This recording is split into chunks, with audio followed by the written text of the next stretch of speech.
And we're live from the virtual Odd Musings studios. Joining us today is Kevin Minard on episode 150. Welcome, everybody. How's everybody doing? Hello. Doing well. Awesome. Welcome aboard, Kevin. Thanks. Congrats on 150 episodes. Yeah, this is like what, your third or fourth time with us now? Yeah, something like that. I think in the studio once, and then maybe via that was phone for our once. after hours one, I believe. On the after hours, yes. That was a lot of fun. I don't have to forget to share the we gotta link. warn Kevin. We gotta warn Kevin. We don't do cursing on this show. Well, now, we'll try. I had that Kelly Ripa show on. Was it Kelly and Ryan Seacrest live? And they had Jeffrey Dean Morgan on there, and they're doing it like this with the streamings. And Morgan accidentally cursed on the air, and the censors didn't catch it, and they all were like. So, and on the replay they got bleeped. It didn't get bleeped when I was watching, and they all were like, I'm not on a delay. I will try to keep that in mind. No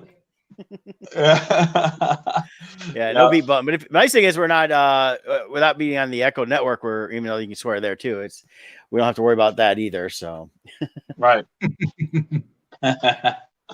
Crazy. So how's everyone doing? Doing good. I feel like I'm running behind because I got caught up watching. We're going to talk about Evil today, and I got caught up watching 3 more episodes this morning, so I can go through episode 11. It's that show. You have to watch the next one. You have to watch the next one because everything they leave off is like, my God, what's next? Yeah. So Kevin Miner here, he's out in Indiana, so he'll be able to tell us how things are out there. But he's the one that recommended the show to us. I'm working on a comic series called Crimson Shadows that both Brett and Kevin, along with J. Travis Smith, are part of with me on. And when we were talking about the topics involved with the comic book, Kevin brought up this show Evil, and I'm so glad he did. It's been a real pleasure to watch. Yeah, you started it right away, didn't you, Scott? Yeah, I finished Discovery, which we'll also be talking about today, and I needed something else. And I'm like, I'm going to check out this Evil that Kevin talked about. But give your thoughts on Evil there, Kevin? I initially thought it looked interesting, just an interesting concept. But I always enjoyed Mike Collier, I think that's his name, who played Luke Cage. I really enjoy him. I think he's just a really good actor. I think he's fun, and it's an interesting role for him. But after that first episode, and you're just like, what? I think as soon as the demon popped up and he's all evil and dark, and then he's like, hi, I'm George. And I'm like, oh, okay, I'm in. I like that. That's pretty cool. Yeah. So, he's just sitting there chopping off fingers and stuff, and you're like, all right, cool. I can take that. Let's go. Yeah. Awesome. So I really like the angle that they took on this. I've talked off air with Brett, and I haven't really had a chance to talk to you about it. I really love the writing of this show. They do it a lot of times when you get a series, especially something like it's a CBS network show. This doesn't feel like it's for network TV. This feels like it's a Netflix series or something like that. But they do such a good job with the writing. Usually when you have anything of the Christian faith involved, usually you're getting a Hollywood's perspective of what they think Christianity is. Whereas the way they address the issues, I feel like they probably have somebody on staff who's at least a believer, because I feel like they take an honest look at things, and the kind of doubts and fears that the main character, David Acosta, has. I think they address it in a genuine way. Yeah, I think they do a good job, and they tread that line of, the believers and the non-believers. So they have someone that's giving you both sides of it. So I think it's enough that they can be factual and give you a lot of the real details, but then they can spin it off and say, well, this is the science side of it. And she's it's really this. What I also like too is, like, there are things that happens that kind of challenges his faith, but also there's things that happen that challenges the main actress there, her non-faith. There are things that occur that makes her wonder, like, well, wait a minute. So they do such a good job, I think, of covering both sides. Yeah, and you guys haven't seen the last 2 episodes, and believe me, when it ends, you're going to be itching for next season. It's well, I'm definitely watching them. After we're done with this, I'll probably pop them on and watch them, since I did 3 last night, 3 today. And I was like last night I did the 3rd one. I'm like, oh, I'm tired. I got to watch one more because it left too much of a cliffhanger for what was going to happen next. And I got done with that. I was like, oh, one more, but I got to get some sleep. Got up and started right away watching one. Is he in the hospital where you're at, Brett? Yes, the episode I just finished, they're kind of running at the end of the Nurse Ratched line. Okay, so me and you are in the same exact spot. Yeah. Now, if I finish this tonight, today is my last day of the free CBS All Access pass. So, so I may finish it up tonight, cancel CBS All Access, and then just renew it once Pike or something else comes out that I want. So there you go. Yeah, this is the main reason why we went ahead and did the trial, because we had seen that this show was on, but we missed it when it first started, and we kept seeing advertisements for it, and like, we really want to check that out. And then they gave it to you for free. I wanted to watch Picard and the Twilight Zone, and the wife's like, "Oh, Evil's on. Let's watch that." I'm like, "Okay." And one episode. Did you watch the Twilight Zone yet? I've watched half the episodes because it's one of those things that I want to watch and pay attention to, not when I'm drawing or working, and just listen. So, are you liking them? It's kind of mixed. I think some of them are pretty good. Others are, I don't know. I love the Twilight Zone, and I'm a huge Rod Serling fan. So it's tough to see it so different, but I like the ideas. I definitely didn't like the Terror at 10,000 Feet remake. I did not like that. But I like what they're trying to do. I like that it's mature rating, so the first couple times they dropped an F-bomb, I was like, what? Oh, okay. Well, now that one, though, they specifically made for CBS All Access. That one does not air on the network. Right. Yes, that one is very different. There's another one on CBS that the wife and I started watching, is called Interrogation. Yeah, she had posted she liked that one. Yeah, she was saying that in the comments here, yeah. Yeah, you have to watch the first episode, and then after that, the 10th episode is the last episode. The other 8 episodes you watch in whatever order you want to. Wow. Okay. Each episode has a name of a person that's involved in you trying to figure out the mystery. So as you watch an episode, something's going to clue into you, and you're going to say, I want to find out about that Chris Tuckett guy. And that's one of the episodes. So then you go and watch that episode. And so you can watch it in whatever order you want to try to get all the facts. So everybody will watch it. That's on CBS All Access? Yeah. It's very interesting, and there's a lot of good actors in that one. But we've enjoyed it. Let's put a pause on that real quick, only because if we don't get started real quick, we've got to do our ad reads. So let's get that out of the way, and then we can jump right back into Evil and CBS All Access. So I think we got a long conversation on that today. Yeah. So, Scott, why don't you start us off there? All right. Let me get Stony Creek Hemp opened up so we can share them on the screen here. But Stony Creek Hemp has been a proud sponsor of ours for a little bit. I can't type and talk, so let me let's see here. Started spelling out what I was saying instead of this. So stop screen, share screen, and get Stony Creek Hemp queued up. There we go. So Stony Creek Hemp, like Brett and I say, we can't say enough about them. They are a great sponsor.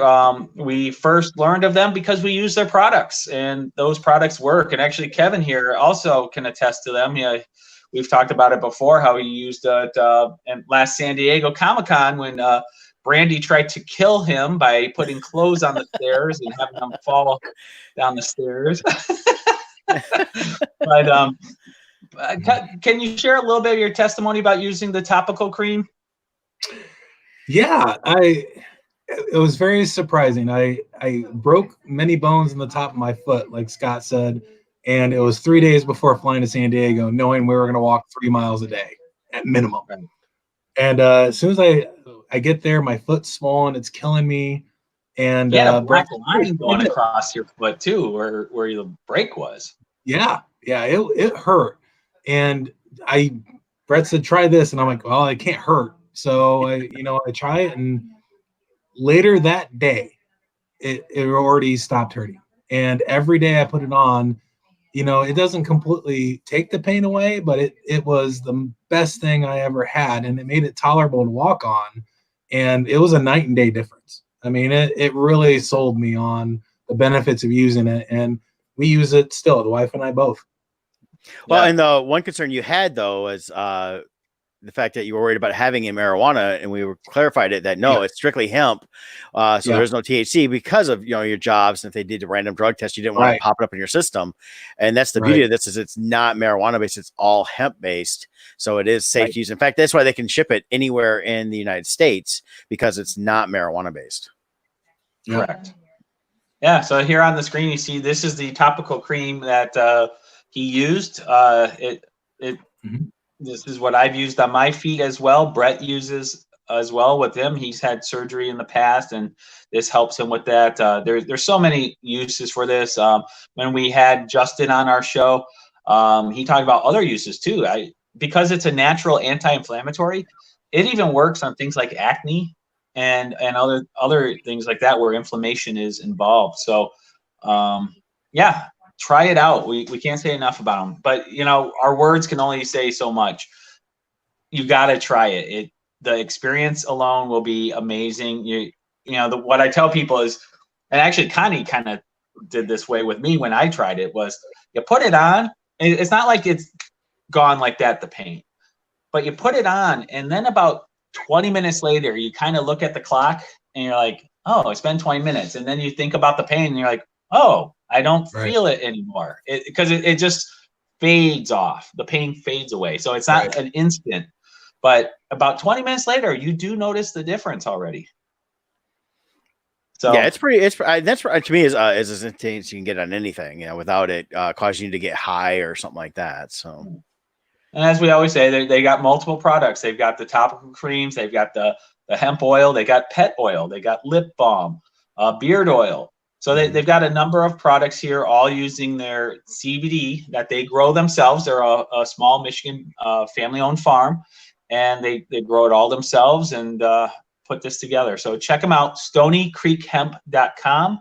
You can order through them there, or visit them on Facebook or Instagram at Stony Creek Hemp also. Yep. And then, of course, if you happen to be in the Belleville, Michigan or Dexter, Michigan, you can go to Lawrence Family Chiropractic Center, PC, another one of our great sponsors. Bring up my ad read for that so I can actually read it. And but Lawrence Family Chiropractic Center, PC, your journey to wellness begins here. You can build a healthy lifestyle with chiropractic care. They offer the on-site digital x-rays, massage therapy, orthotics by foot levelers, young living essential oils, aromatherapy, full line of vitamins, all in a family-oriented environment. You can call them at 734-697-4244. That's their Belleville, Michigan location. They can do bookings for both Belleville and Dexter, Michigan. And you can visit online at lawrengerfamilychiropractic.com. We do have the link on musings.com for that. As well as scrolling on the bottom if you're watching the video right now.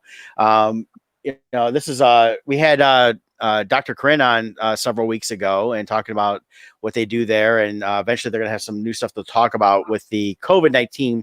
They're still working towards things, but they have had to scale back some because of the orders here in Michigan that they couldn't do massages right now and a few other things. So they're still doing chiropractic care. You can still go see them. They're just limiting the number of patients they can see on a daily basis. But definitely check them out. This is their team there. There's Ashley. She's one of the massage therapists, and Karen and Colleen. So this is they have a great staff there that takes good care of everybody that comes in there. I was there yesterday, took good care of me. After working all weekend doing Shipt, I definitely need to go and get adjusted because my pain levels are a lot higher. In fact, that all the orders are a lot bigger now. So.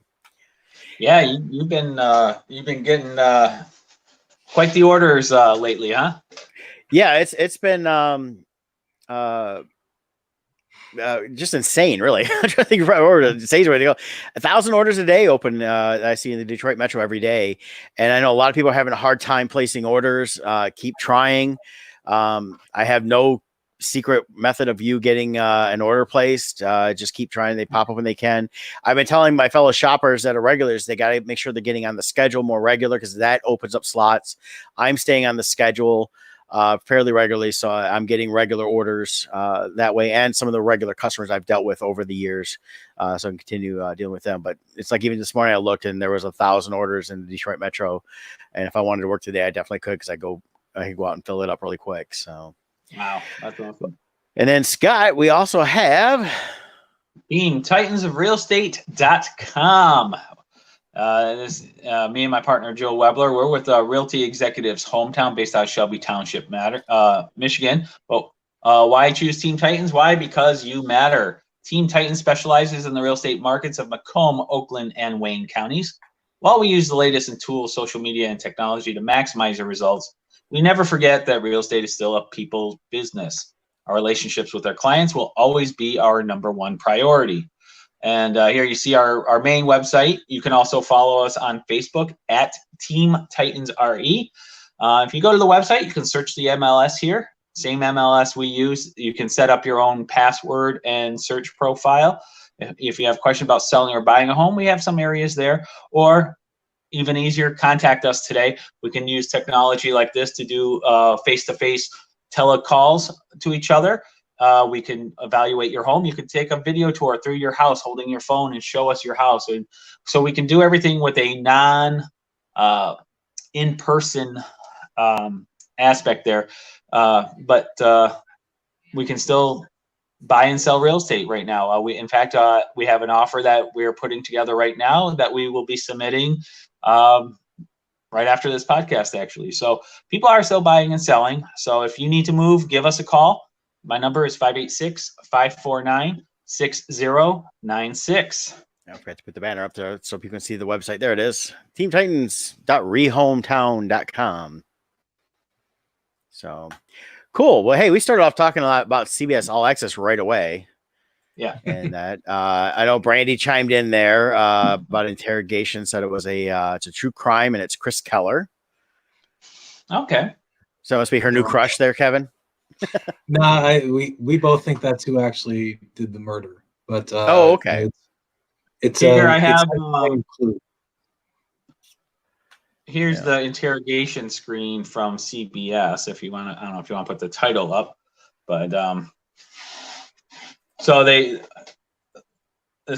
talks a little bit about them and what the show is. I'll go to the about page.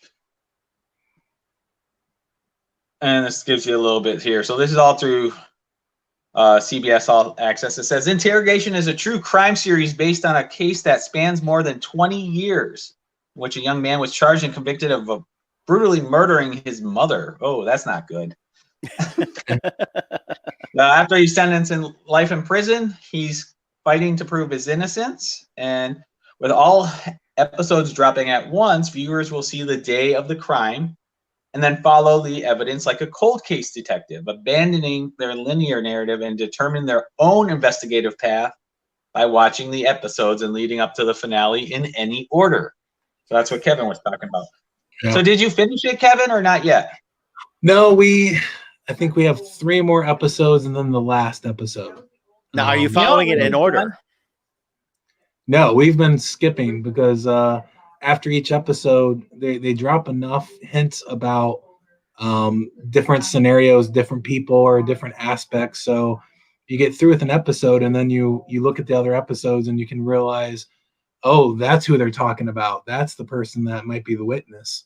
So then you might want to go watch that one, or you might go right to I want to see what the coroner said. So then you go and watch. You need to write down, like after the first episode, who you think it is, and then watch everything, and then write down who you think it is. The first episode's kind of a whirlwind. So do they also have people who are liars in their interrogation, so to mislead you? Oh yeah. You've got you're seeing different angles from different people's points of view. So you're seeing the exact same thing happen from like 4 different people's point of view. So you're seeing the same scenario from this person's eyes and this person's eyes and this person's eyes, and you've got to try to figure out, well, who's telling you the truth? So, and then you're like, oh, I think I know what it is. And you watch an episode of one of these other people, and they tell you a completely different version of it, and you're like, oh no, that guy's a jerk. It's really this guy, and it's really fun. It's like playing Clue. You got to figure out who did it, where, and everyone has a different opinion. So it's definitely caught our interest. We've enjoyed it. We like said it. And I'm looking at the cast list here. Peter Sarsgaard is in it. Mm-hmm. He's the main detective. That isn't that the one of the? Isn't he brothers with? No, we looked that up too. He's not one of the. He's not the related to. Or is that Skarsgård? Skarsgård, right? Those are the Skarsgård are the ones from It and True Blood, and the father was the one in Good Will Hunting. That's okay. But he's great. He's great as the detective. You kind of hate him immediately, and the more episodes you watch, you grow to hate him even more. But then you're also seeing the last one we watched. I'm like, oh crap, maybe he's not as bad as you thought. So it's very well done. The last thing I think I watched that I enjoyed as much was the first season of True Detective, which I thought was excellent with Woody Harrelson and Matthew McConaughey, right? Yep. I think McConaughey was in that first one. Yeah, that was an interesting departure too from normal series. Is having McConaughey come in because he's a movie guy. He doesn't do series, but that True Detective, I only watched a little bit of it. They filmed it like it was a movie anyway, so it really fit his acting type. Yeah, that was one that every episode, even though it was linear, but every episode you're like, every episode you had a different opinion. Like, now I think it's this person. Oh, now I think it's this person. Every episode threw you for a loop, and you had to rethink everything that you had seen before. So I love TV shows that make you think the entire time. Right. So that's cool. Now, see, you're gonna make me end up keeping my CBS pass because now I want to watch this too. I think that's what CBS is finally trying to do. They're actually coming out with good stuff. So with them coming out with Discovery first, that was kind of that light launch, and then now they've got Picard, where I think it was just a huge shot in the arm for it. And then all these series that they've had on the air, they're saying, hey, now you can watch the entire series right away on CBS All Access. Oh, you missed the first 5? It's not like on demand where you only get 5 episodes. You can go back, and catch the first 5 because they're all there.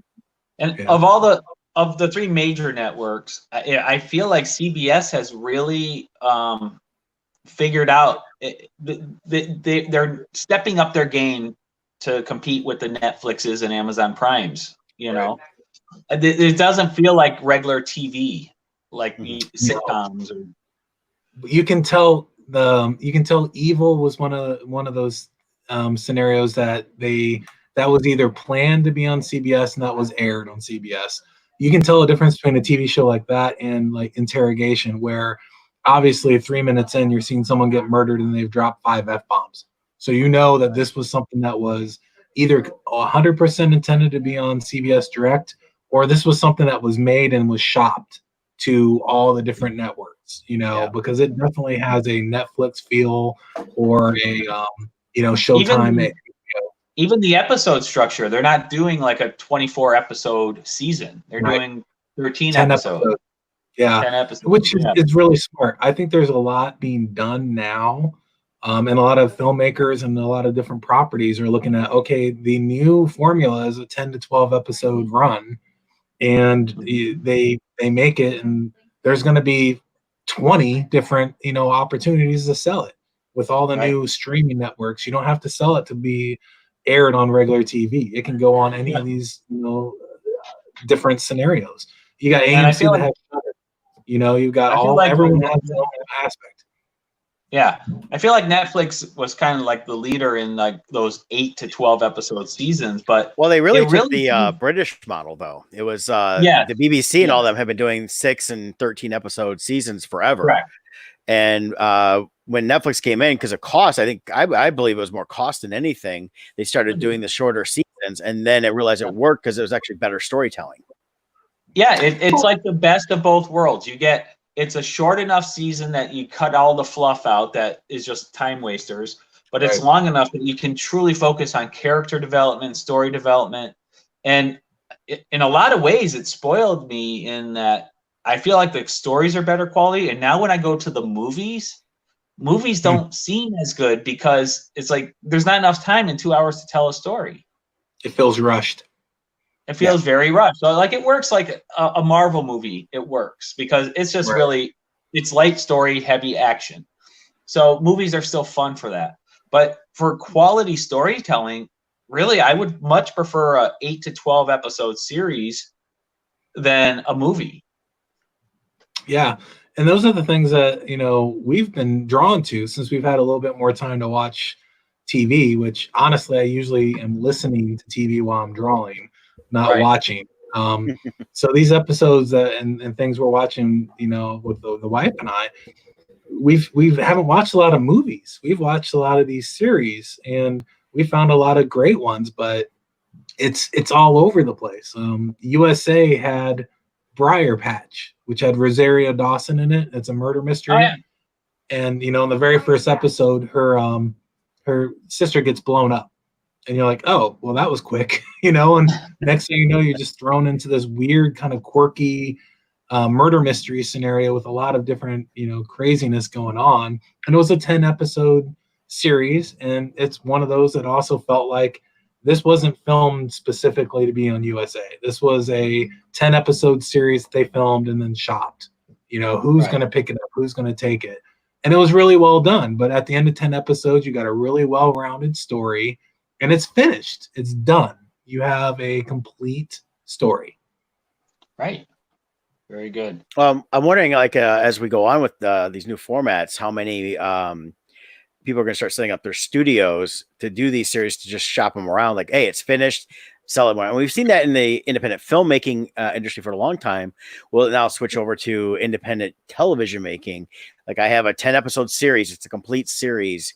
We can do another one if we need to, but you have a complete story here, and shopping those around. We eventually start seeing that more, and that becoming a new norm outside of the normal studio system. Yeah, I think it's the new model. I mean, it's the same aspect as like publishing's gone. It's TV's caught up with that in movie making. I mean, look at some of these different movies that are made via Kickstarter, or these companies like Kevin Smith last movie was completely, done and funded by fans. I mean, that wouldn't happen 10 years ago. So that's Legion M. Even even on the Christian video and stuff, there's a cool series called The Chosen, and they recently finished season 1, and that's 100% crowdfunding, and it's very high quality. I bought I'm watching the Blu-ray of it, but such a great job, and so many more things. What's nice is because of crowdfunding and things like that, these networks don't have to take a chance. They're not investing millions and seeing if it works. Somebody else is taking the risk, putting the passion into it to develop it, and then bring it to them with the finished product. So I think that allows the studio, the networks, to take a little more chance, because they can say, well, it's all done. We can see what it looks like. We don't have to wonder what it's going to turn out to be through some concept sketches or something. They see the final product. So I think it's really exciting. And, part of our conversation today too, we're talking about these streaming services. We have HBO Max coming out soon. I have it up on the screen there if you want, Brett. Yeah. So coming May 27th. So, let's see what it says here. Well, they just announced, I don't know if I shared it on Facebook. Yeah. Is Warner Media with I shared it yesterday. They've got new, yes, I believe so. And then, so they've got new originals coming that are outside the normal HBO. They're doing the DC Universe movies and TV shows. They're going to be doing a new Warner Brothers Looney Tunes series of cartoons. They did a new. I shared a trailer that the animation is different. The voices are different than what we're used to. Of course, they're always updating in that. But it looks interesting. I definitely want to check it out, because it didn't feel too modern. The last Looney Tunes show they did was, I think it was called the Looney Tunes Show, and it was trying to be like a sitcom, office style show. And I personally didn't think it worked that well. I like the shorts. I think that would work better with everything they want to do there. So here you can see it. They're saying get HBO Max with HBO Now. I still don't understand all that. I have HBO through cable. I don't know if I have HBO Now or not. I don't know. No, HBO Now is the pay service. It's a paid streaming right now. Yeah, that makes no sense. If I get HBO, I should get HBO. So now I got to cancel HBO to get HBO Max. Well, I mean, I'll wait and see, because depending, I think, on your what system you use. Like, I use AT&T's Uverse, and if you're using AT&T Uverse, I thought I'd read something a while back saying you would get the HBO Max included with that. So I'm waiting to see on that before I even sign up on it at all. I have the HBO Go, which is tied into my HBO subscription, so I can stream that way all the HBO stuff. But the things they're putting onto the Max is all going to be the Warner Brothers library stuff, and they're combining the DC streaming service into that as well, because everything they're listing is all the DC streaming stuff. It's bringing in the Titans, Doom Patrol, things like that. So they're saying they're also going to have Friends, Doctor Who, Rick and Morty, Adventure Time, Big Bang Theory, Ellen's Game of Games. I absolutely love watching that. I watched that last night. Right there, you can see, if you go scroll down a little bit more, where it says Blockbuster Movies, it says right there, it says including the latest from DC, Warner Brothers, and more. So that's all going to be tied up through that. And they're going to do probably like Disney Plus. They'll have the few initial launch stuff and then slowly keep adding stuff in month after month. Yep. Okay. Oh, yeah, that's right. And you got Totoro on there, Sesame Street, Looney Tunes. And then here's the original series that they'll have, Adventure Time. There's Doom Patrol, so that's showing they're shifting those titles over to them. Yep. The Not Too Late Show with Elmo. So Elmo's going to have a talk show. The edgier side of Elmo. So. Yeah. There you have it. Yeah, so that's a good one there. I don't know what Legendary is. I don't know. There's, like I said, a lot of new stuff coming onto that. We mentioned about crowdfunding ones, and then there's like Legion M, which is the Kevin Smith movie, and they're doing a lot more different things. And this is all you basically are buying stock into the company as a fan, so it's all fan run. And that they come out a lot of movies. They had a movie I was told is pretty good. Is I think it's called Mandy with Nicolas Cage. I heard that's pretty good. It came out a few years ago. Oh yeah. Arch Enemy, which is starring Joe Manganiello. So I mean, definitely this is an interesting time now within movies and TV series and all the crowdfunding and things like that. I also think it's allowing say there's the Kevin Smith one, allowing better content and different content than we see with the networks. And networks were always so controlling on what could be made and what could not be made. And then movies itself were the breakaway. But now we've seen with all the streaming that they're getting more edgier.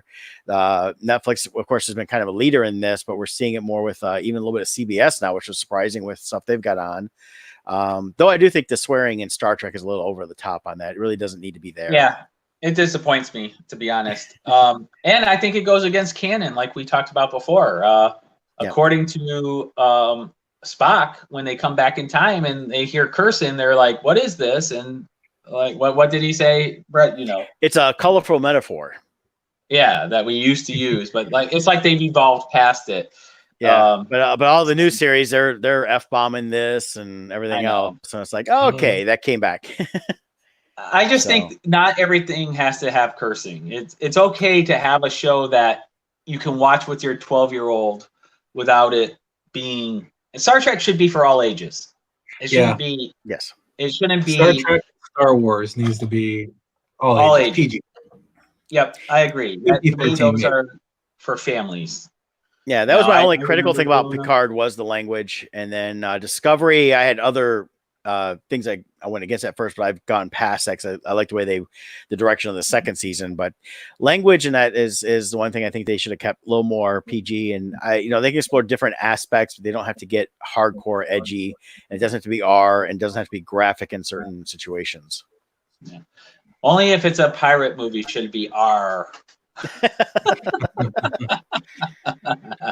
I get a chuckle. I've been watching the Star Trek series, listening to them while I've been drawing, and I'm on Deep Space Nine now. I'm almost through that, so then I'll move on to Voyager. So I'm like slowly going through every one of them, and then I wanted to watch them all in order.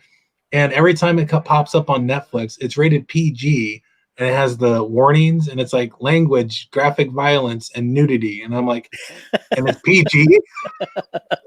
What are they talking about? Nudity on Star Trek? Yeah, on Star Trek Deep Space Nine, it always says warning: graphic violence and nudity, and I'm like, what's it's nude on PG. there? I'm I like, don't remember nudity on Star There's Trek. like alien Deep butts Space or something. yeah, it's Yeah. like some, some scantily clad women, but Speaking of warnings, I think it was on Evil. Maybe what show? On one of the shows, I noticed the warning. It said smoking. Come on, you got to give a warning for a cigarette. They need I've seen everything. What they need to Bullying. do now from now on is they need to have Gold member come up there and go, oh, this episode has smoke in a pancake. Yeah, it's like, I don't know. Sometimes the warnings I see are weird. They Think look about cross-eyed at you. If they played the old Looney Tunes, imagine the warnings they'd have to have going across top: graphic violence, murder, Racist. yeah, cannibalism. I mean, there's all.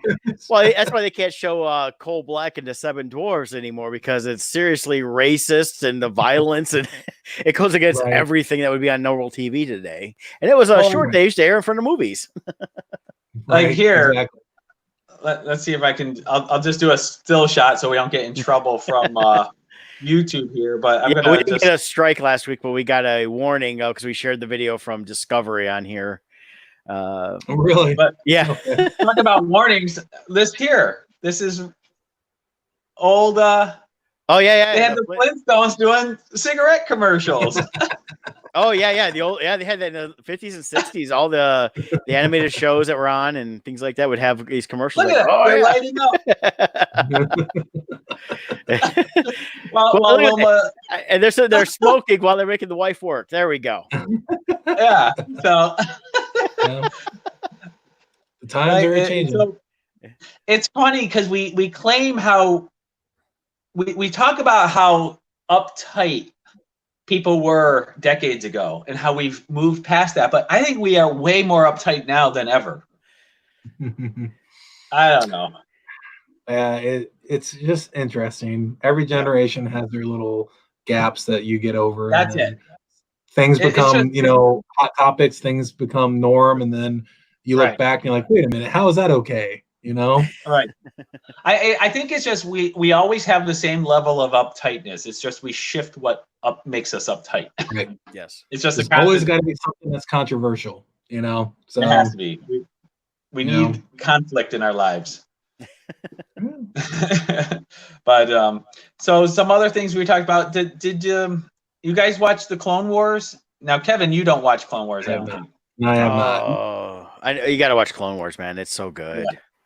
It's one of those things that I'll pick up things and watch, listen while I draw. But and my problem is if I watch anything that I really want to watch, I don't draw and I don't get anything done. So yeah, I can relate to that lately. So especially I get home and I'm like, I'm tired. I can just prop myself up and point my eyes at the screen and not do anything. So this last episode of Clone Wars, we're going into the final story arc, which is you can tell right away they are leading us into episode 3 of the movies, and it's off to a great start for this final story arc. What do you think, Brett? I think so. It's the thing is the 12 episodes, and it was billed this way last year. It's going to be Ahsoka's journey. So we started off away from Ahsoka and dealt with the new troopers, which I think they'll have a little bit of play in this, hopefully going on soon. But the next step is we find out what happened to Ahsoka once she left I'll drop Kevin out since he's left the Order. So now we found out, okay, those that have been watching all of Star Wars, we know where she pops in at Rebels and how she fits into that. We've already seen the ads. She's going to be in the Mandalorian. So we know she survives this, but now the journey we saw is what happened to her when she left the Order, where she went, and what's happened now. And now they're starting to tie in where she goes from here, because there's still a big gap between the end of the Clone Wars to when she popped up in Rebels. I think it was season 3 when she popped up in Rebels, wasn't it? Yeah. And notice though, her nickname, she's kind of a hidden figure in Rebels. She goes by the name Fulcrum, and they introduced that name in the last episode there. Did you notice that? Yeah, I caught that. she was using the call sign Fulcrum. So I have a feeling we're going to get a couple things tied together here in these final episodes. They're actually, it's pretty critical in a lot of ways. One, we are leading into episode 3 of the movies where Order 66 is going to be executed and the Jedi wiped out. They also said, they teased that this is going to be a major, it's going to have implications for the Skywalker saga as a whole. So the whole Skywalker storyline. So something major with Anakin we're going to see happen, I think. Yeah. We also have Bo-Katan in this. She's the one that has the Darksaber that we then see in The Mandalorian being wielded by the bad guy. Yeah, so how's he gonna, I'm wondering how he's going to tie in, if he's tying into this at all, or they're probably saving that for the Mandalorian, and that's where Ahsoka will tie into that because of the fact that she's dealt with Mandalore, not just here in the Clone Wars, but in the Rebels series. So I have a feeling, though, this story arc, we're going to get something about the Darksaber and how it ended up in the Mandalorian series. Yes. My gut. I don't know, but that's my bet. So we got a lot of little things going on here. We're also getting a setup as to notice. I like this part in the movies when Order 66 is executed. Commander Cody is with Obi-Wan Kenobi, but we never see Rex anywhere in Episode 3. So I like how they had Rex going with Ahsoka to explain why we don't see Rex in the movies. Yeah, that was they're really paying attention to that, and that's where really Dave Filoni, having overseen a lot of this, is very particular because he knows the different points within the movies that he needs to hit, and it's like, okay, we need to explain this, we need to explain that, and doing that really sets this up perfectly because we do see Rex and a bunch of the clones we know later on in Rebels, so that ties up, and that's how many years later? In, Return of the Jedi. Yep. We have confirmation that Rex is the old soldier in Endor there. And there's rumors. I read some rumors, and I believe these are just rumors, but that Tamora Morrison, who played Jango Fett, may be coming as Rex in the Mandalorian series. That would be kind of cool. If he can grow out the beard and kind of get that look going. I think that would fit out really neat. Because we haven't gotten confirmation on their demise after that. I do like the fact that they were able to tie in that one actor from Return of the Jedi and say, yeah, there's Rex. They designed the cartoon version to look like him, kind of going that way. Whether it was initially intentional or like, hey, we'll just play on this and then let people speculate. And then they made it canon later on. Yeah. And then the other thing that this final story arc is doing is, in a crucial way, is it's really tying in the Solo movie.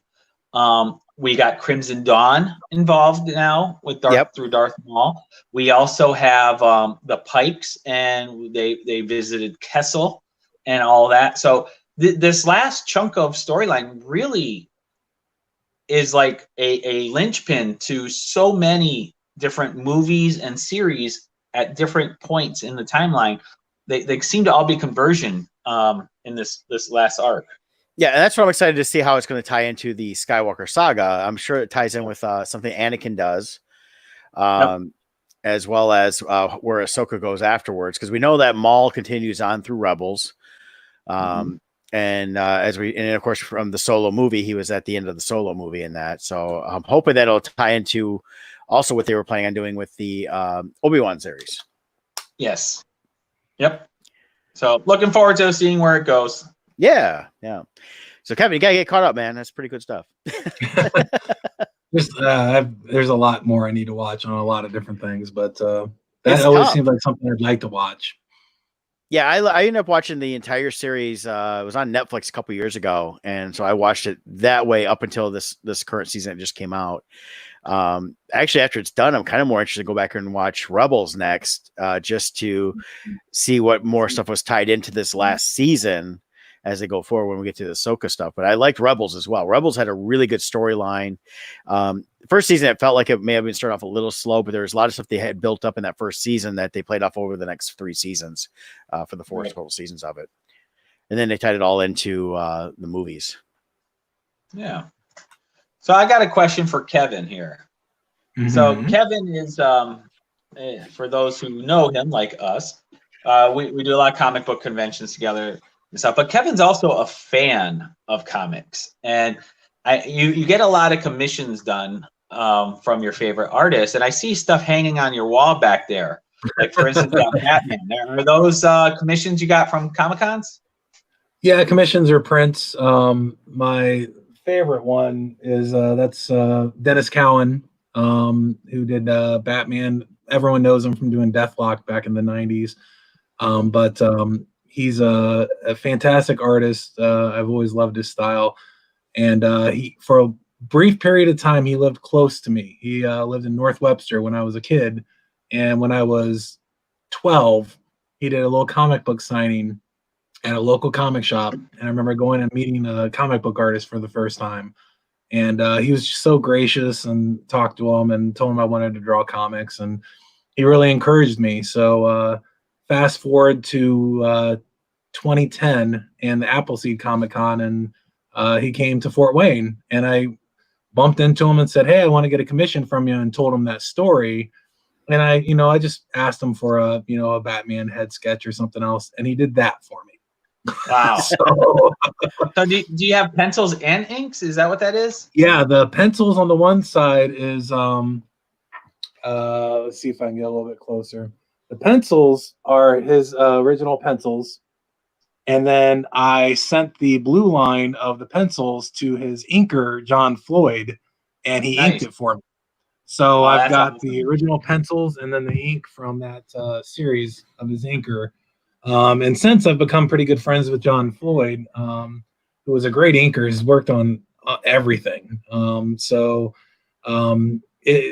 That inspires me. And then I've got some of my favorite Kubert art over here. I love that brown board style that he does, and just different things. I collect as much as I like to draw. So right. It keeps me engaged, and it keeps you motivated too, because you want to emulate some of these artists, but you also want to respect what they've done. And so what would you say is, like, if you had like a top 4 or 5 list of my favorite artists? Yeah. Oh, for me, Mike Mignola, which is one of my absolute favorites. Hellboy, I just always loved the style. Again, in the 90s when he did the adaptation for Dracula, I worshipped that. I loved that so much. It was just gorgeous. Dennis Cowan, from the years, the Kuberts, both Adam and Andy, just always loved their style. Everyone has to worship Jim Lee. I mean, you didn't grow up in the 90s and not worship Jim Lee and Todd McFarlane. Yeah. And then you go into some of the old school ones, which I've always liked, with just the books. Mike Manley, who did Dark Hawk back in the day, I always loved that. And They're some huge, of the more pro fan too. What's that? James O'Barr. James O'Barr, yeah. The Crow was like, when that movie came out, I had known about the character, but to actually pick up the comics after seeing the movie, I did it in reverse. But I hunted down all those books and just absolutely loved it. I mean, I think he had created one of the best characters, and I still think people don't give The Crow enough respect as being one of the best comic book movies ever made. It was an excellent movie, and it's a shame we lost Brandon Lee during the filming of that, which I know, talking with James O'Barr over the years, that's something that definitely affected him and affected his continuation of comics. But he's been back out for the last 10 years. We see him all the time at Comic-Cons now. Right. Yeah, I think he got healthy a couple years ago, and he was in Gem City, and I got a nice original from him. And I like each show we go to. If there's an artist, sometimes we do so many shows, I don't buy a lot. I limit myself. I might pick up a comic I really want, but usually I'm trying to hunt down an artist. And if there's an artist that I just know or I've respected, I try to go get a commission from them. And usually it's either for my office, or I have a few in my office at work, and they're talking points when people come in my office. It's a metal company, and we do this, and I sell tools, and they walk in, and there's a giant CAD drawing of the Batmobile, the 1989 Batmobile in my office, and pop figures and some artwork, and everyone's like, "Oh, this is cool." They completely stop talking to you about whatever they're supposed to be talking to you about, and you end up having a conversation about Batman and everything. So Right. It's a nice breaking point, and it just kind of helps to keep the day being less stressful. You got to have something fun, and Right. so that's mine. So Nice. Well, thanks Well, for sharing that. Yeah, that's been the heartbreak this spring, as we were supposed to have done. God, I would have seen you last weekend. I should have seen you or this weekend coming up, and we had some Gem City was supposed to be this weekend. I love that show and looking forward to it next year. But he always brings in some great comic book talent, some writers, artists, and stuff like that. And that's been the hard part. That's the thing I enjoyed even last year at San Diego is I had a chance to go check out the media stuff, but gosh, walking around and then seeing who was actually there in different places, and I got to meet John Romita Jr. and talk to him several times over the weekend, that was great.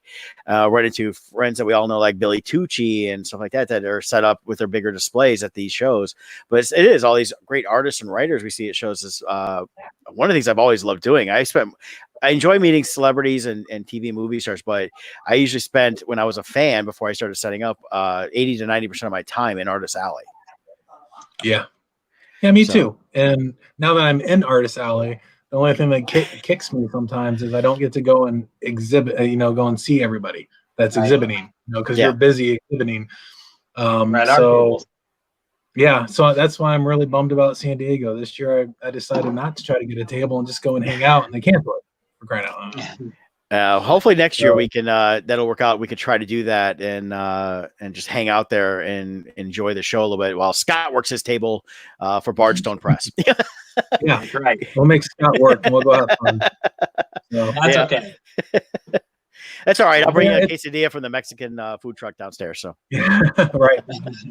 It's been a double-edged sword, with the lockdown. I mean, I'm still working from home, so my day job has been just as busy as it normally has been for me, but I'm still home, so I have a little more time and I can work things in here and there. So I've gotten a lot done working on Crimson Shadows with Scott, and I've put the finishing touches on my first issue of Poe Macabre Master, and working on issue 2 also, right?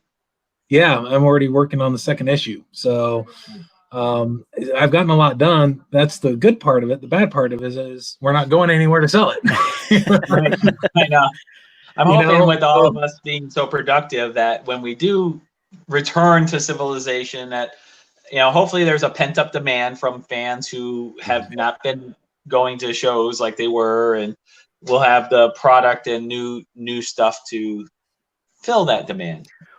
Well, that's kind of what we all talked a little separately yesterday. I talked to both of you separately yesterday. Is with Vegas still going on, Amazing Las Vegas, and at the end of June, we've not heard anything about a cancellation. They're supposedly opening up Vegas in the next couple of weeks here, so hopefully that'll still go on. That might be first opportunity for us to really see the fans, and I think they're going to be excited to get out and do something and get around this again and forget about these last few months for a little while. I remember that.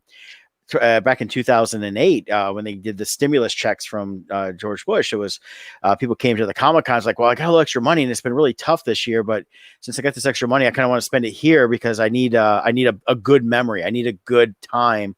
And they didn't want to just go to, as much as I love theme parks, they didn't want to go to a theme park or something like that. They wanted to come and have a unique experience, which is something that we always have at Comic Cons. Yeah. And when you're meeting people like all of us that are set up with our unique artwork, our comics and things like that, people come and say, wow, I won't find this anywhere else. And I can actually have a unique experience when they go and talk about their friends or think about it. It's something different than nobody else really had that experience. They can't say, oh, I went to Universal. So did I. We all rode Hagrid, had a great time, except for Scott. Scott stood off on the sidelines and watched, but but at the same time, it's like, someone goes up and says, man, I met this guy, this comic I never met him before. He had these great books, Kevin Miner, and he loves Poe. I like Poe. I get to talk to somebody that has the same feelings I do about that. I ran into Scott, and he's got this great Christian book, and I was reading that and I'm really excited about what he did there. And so that's what I've always found about the shows during times are tough is people start coming out and having those unique experiences, and it helps us financially because we're selling our product, but then we start building that fan base up. And it's something that a lot of people, when they come out, that don't realize that they're going to get into because they're coming in thinking the general stuff of, the Batmans, the Spider-Mans, Superman, stuff like that. But then they run into the unique independent artists out there. I mean, that's a lot of stuff I've read over the years has been more independent than anything because of that. In fact, I needed something that's not normally, I don't find anywhere else. I can go to my comic shop and buy all the Marvel and DC's I want, I can't go and buy a lot of these independent artists' work. Hey, Brett, I just step away for one moment. I'll be right back. So all right. I'll just shut him down before he says it. You're right. Whenever I am at the the cons, the booths I go to are Dark Horse. I mean, that's one of the bigger companies, but it's more the independent stuff. I like what they do. Stranger Comics, Sebastian is a great creator. Love those guys. Love what they're doing. Yeah, fantastic stuff. I read through the stuff I got when we were in, I think was it Denver? I bought all the books. Denver. I think it was, yeah. And I was just, I'm blown away by the quality of writing and artwork they do. That's what I've always loved about the independent stuff on that. But I agree with you. I mean, even at San Diego, you couldn't get away from the table, but you're like, hey, could you go to the Dark Horse booth and get me a couple things from Umbrella Academy? Right. Yeah. And I was like, I was going to go anyways. Yeah.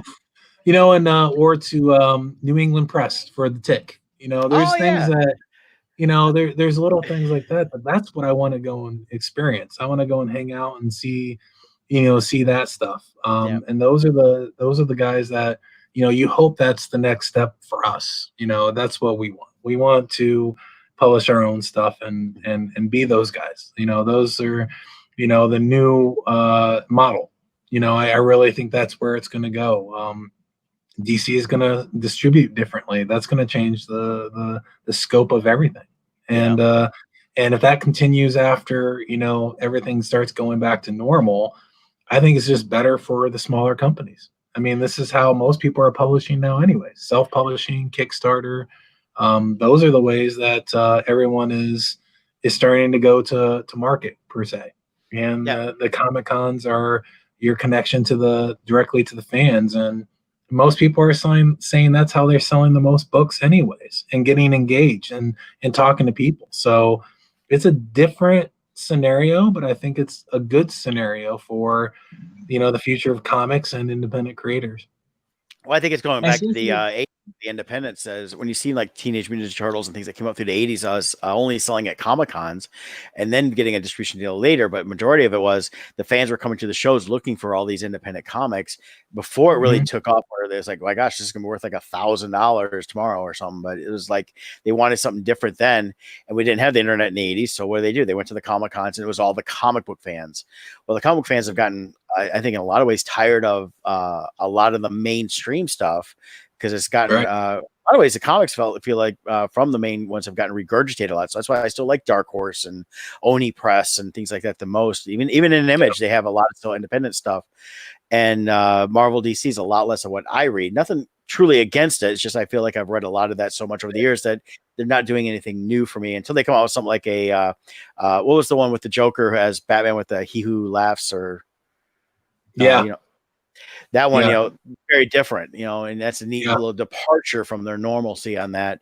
But I think that we've gone to is we've incorporated the technology to go back to the 80s, but doing a majority of it online. And then the Comic Cons have become that way of actually interacting with people even after the fact and building a list to going forward. That's where Brian Polito, I think, has been such a huge success, is he built up the Kickstarter, but then being at shows, he sells a lot of product. He's like, oh yeah, I still got that book from the Kickstarter and you can buy it here for even more, but he's building up that list of people that want to get onto the next one and the next one after that. Well, that's what's amazing with technology now and we're seeing it across all creative genres, is the technology has allowed the individual to put their product out there, whether it's comic books or even music. The people can make their own stuff and put it on YouTube, or small independent movie makers. There's some amazing little short films out there when you start searching YouTube that are done very well. The cost to do special effects or editing or whatever, you can be a one-man show now and put out stuff. So it used to be the big names, whether it was Marvel or DC in comics, or Warner Brothers or Paramount or some studio for movies, or you got the music studios. They could control who got in and who couldn't. But now it's really, all of us have been able to bypass that and go straight to fans, build our own fan bases, and then if we get big enough, the studios can then choose to take you on if they want it. But they're, in a way, they're almost becoming more like just distribution houses. But the masses are able to come straight to the artists themselves. Yeah. And I think more people are looking for the experience, because you can pick up a book anywhere. I mean, really, or you can view it on the web. You can Comixology. I mean, you can get the comics any way you want, but you can't get the experience of meeting the creator, asking them, hey, how'd you come up with this character? Those little things are what keeps me going to try to find some of these artists when I'm at these shows. And I'm sure that's exactly what the fans are thinking. You can get all the content you want, but you're not going to get that experience. And it's like meeting us. Even the big studios now, the new big studios, Netflix, Amazon, they're digging into all the independents to try to find those fresh stories. Look at all the there's tons of things on Netflix that are popping up everywhere. I mean, they're going after, it's where their new original ideas are. But like we were talking before, when they're already making these series and they're pitching them to these different companies, they're already done. Well, they're going out and finding ready-made stories that all they have to do is adapt. I mean, comics are sequential art. You basically have half the work done for you. In a story, you got your storyboard, you got what is going to happen, you've got the layout, you know what's going to. I mean, it's the easiest way to go out and find almost ready-made stories ready to go. So and I think the other part of it too is the creators themselves are more savvy, and we understand rights more, our ownership rights. And whereas in the past, if you were successful, a studio would just buy you just to get the name, and then they would just make it their own. Whereas now, I think more and more creators are keeping the rights to have some creative control over the product, to keep it more true to the original intent. Because so often the studios they have no real connection to the fan base. They don't really understand the product itself. They just want the name, and they just do what they want. Then they wonder why the fans didn't like it. Well, I think that's where it's changed, is the fans themselves, with the advent of the internet, accessibility to more of the original source material through all these different channels now, not just, like a local comic shop or a book or whatever. People say, "Oh, what's this Umbrella Academy?" And they can go find it instantly, read it. And if it's not in line with what was going on, they might be like, "Okay, this doesn't fit." And then the fans are more vocal about that. I mean, look at the Sonic movie. The minute they released the trailer, the fans went, crazy and said, "This is not Sonic." They had to delay it and redo the CGI on Sonic just to make it fit the fandom. Otherwise, that movie would have failed miserably. Star Trek Discovery, which we just finished season 2 on. They can try to act like all they want, that this was always the plan. Yeah. You can definitely see where they made adjustments along the way to fit what the vocal fans wanted. Yeah. And I think that's why, if not for the vocal fan base, I think season 2 would not have been nearly as good as it was. Oh, I agree. And I really enjoyed season 2 a lot. They set it up to where they needed to go with it. To get to season 3, which we talked about last week, is going into the future, and really excited about the direction to go with that, because now we're going to get brand new stories in the Star Trek universe that have never been explored before, and because they're going to be several hundred years ahead of where the last series that they've had left off.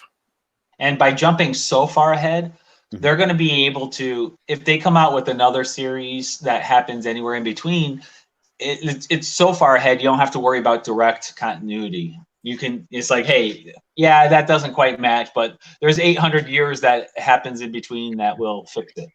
Yeah. So, 930 years is a big difference. That does make a big difference. But that's actually why I'm excited about a new Pike series, and we get to see the in between of where Discovery was to the original series, and that'd be a better tie-in and lead up to the original series, with dealing with the Pike era of the Enterprise. Now, what I would love to see in Star Trek Discovery is, you had mentioned to me, I missed it, we heard Kirk's voice over the loudspeaker. Yeah, he called Spock to the bridge. Have you seen the, what's it called? Star Trek Beyond, I think it's called. The one that follows the final 5th year of Captain Kirk's mission from the original series. Was that the one they did on YouTube? Yes. I haven't watched that. The guy who plays Kirk in that is phenomenal, and they need to hire him to be Shatner in the old series, in the Pike series. Okay. He would be a perfect fit. The fans love him already, so bring him on. And he's a professional actor. Well, it actually had Star Trek actors on that show too. I know it was more of a fan run thing. He built the sets. The guy that actually plays Kirk, if I remember right, he built the set of the Enterprise they needed. What's interesting though is, and what was smart is the way they filmed it. I believe they followed Comic-Cons, and that what they would do is, like, Lou Ferrigno was in one of the episodes as one of the Orion's slave traders, and they done a really good job of doing that. But I think to help with cost, what they did is whatever episode they were filming, they would tap into the local Comic-Con since all those stars were in town, and they would pick from those guest lists to hire real actors. Okay. Because it was always the guests on their show were always all the people I see at the convention. So I'm like, I think they're tapping into the local circuit. Where are they based out of? Do you know? I don't know. Let's see. What's it called? It wasn't Beyond. Beyond was the that movie. Let's see. Star Trek Beyond was the more recent movie. It was what is it called? Continues. Star Trek Continues. That's what it is. Okay. And let's see if I can find just. Oh yeah, it was on for it's 11 episodes from 2013 to 2017. They have a wiki page on them. Isn't Erin Gray in that? Is that the one that she was? Erin Gray? Yeah, from Buck Rogers, isn't it? She was on one of the side Star Trek. Yeah.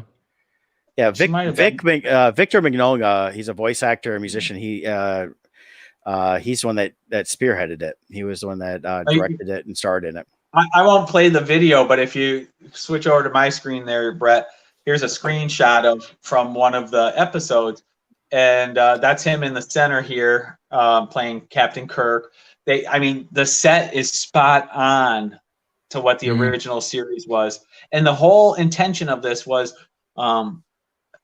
the original series. It talks about the 5-year mission. Well, they didn't cover all 5 years. So this series takes up where the series ended for the original series and continues and shows us what that final year is of their mission.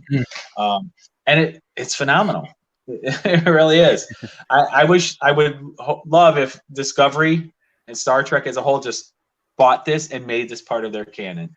And reading here, Chris Doohan played Scotty, and his dad was the original Scotty. That's right. Yes. So, and what's his name? Plays Sulu. He was on MythBusters. I'm blanking on his name. I met him in life. Anyways, so very well done. You feel like you're watching the original series. So highly recommend Star Trek Continues for those who want to check it out. I have to pop that up on YouTube and take a look at that. I've seen little bits of it here and there, and it looked like it was done very well. And I knew even that they were upset. The acting is spot on to the acting from the original series. Looking at the people they have, most of these people are actual actors. They're not just fans trying to act. They actually do real acting. Because like Vic Mignogna, I've seen that name before, and he's done a lot of voice acting and things like that. So he's got an acting background. So, so that helps with that. So that's cool. That's cool. Yes, definitely check that out. We should get them to sponsor us, but they don't do the show anymore, so it won't matter. That's right.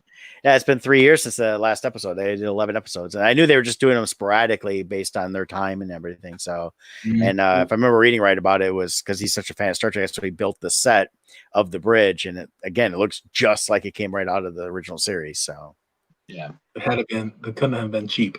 So. No. Well, you never know. If you got friends that volunteer their time that are carpenters, you never know. And then an electrician, so they have to save the ship wrecking, where they're jumping around all over the place for the last thing they shoot because the set won't survive.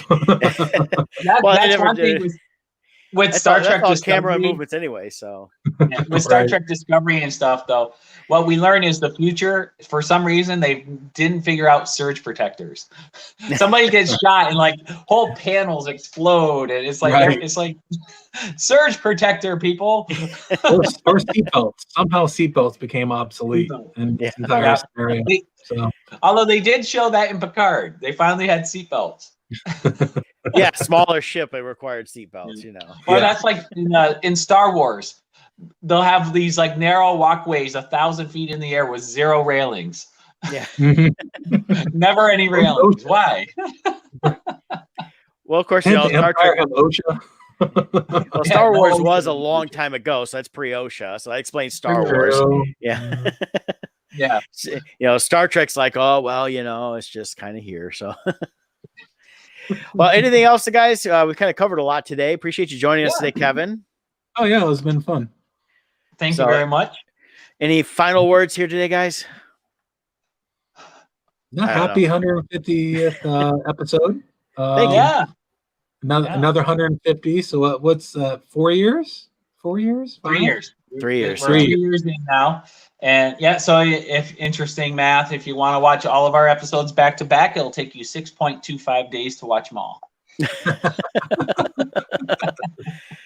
I've spent 6.5 days with both of you all together. It's quite a feat. Yeah. Kevin got to experience the live edition. That's right. That's right. That's our that would be our life this weekend, actually. That's true. Yeah, Friday we're supposed to be heading down to Dayton, and I believe you were going to bring Chloe, and then we were going to all have a great week. Well, Scott wasn't scheduled to be there, but he's trying to get in. But you know, have a great time, and I was looking forward to going back to that restaurant for breakfast again. And it's all about food and beer for me. So and this year has been all about change and adaptation. And hey, Elizabeth, nice to see you chiming in there. And while certain opportunities got closed because of things being shut down, new ones are maybe opening. You know, we got some cities we're talking about going to that weren't originally on your on our schedule. Oh, thanks for since week 1. Oh, we got to send her like a sticker. We need to get stickers made up for Odd Musings for the little God character up there in the corner. So that's right. Well, we appreciate you joining in, Elizabeth. We really do.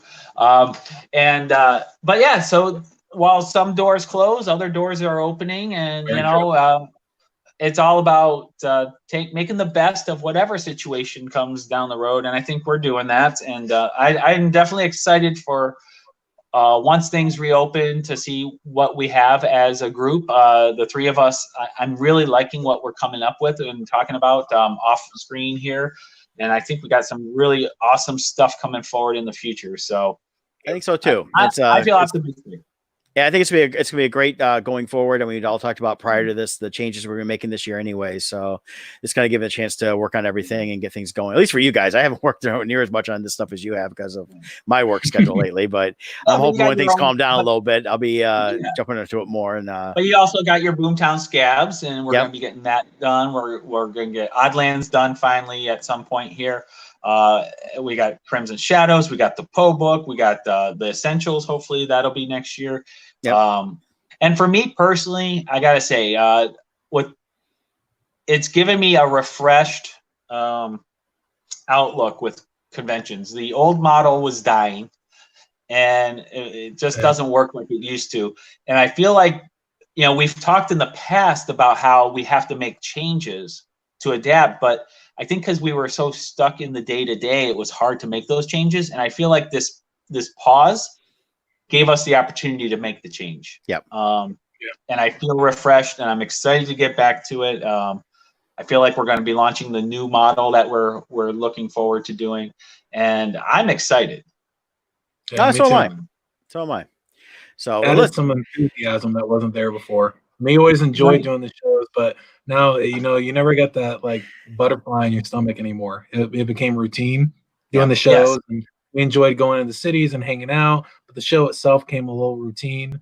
Now it's I wonder how I'm going to do this, and I wonder how the book's going to be received. So it's and with us shifting the focus to make shows more of a marketing arm to get out and meet the fans, gather their information so they can follow our Kickstarters.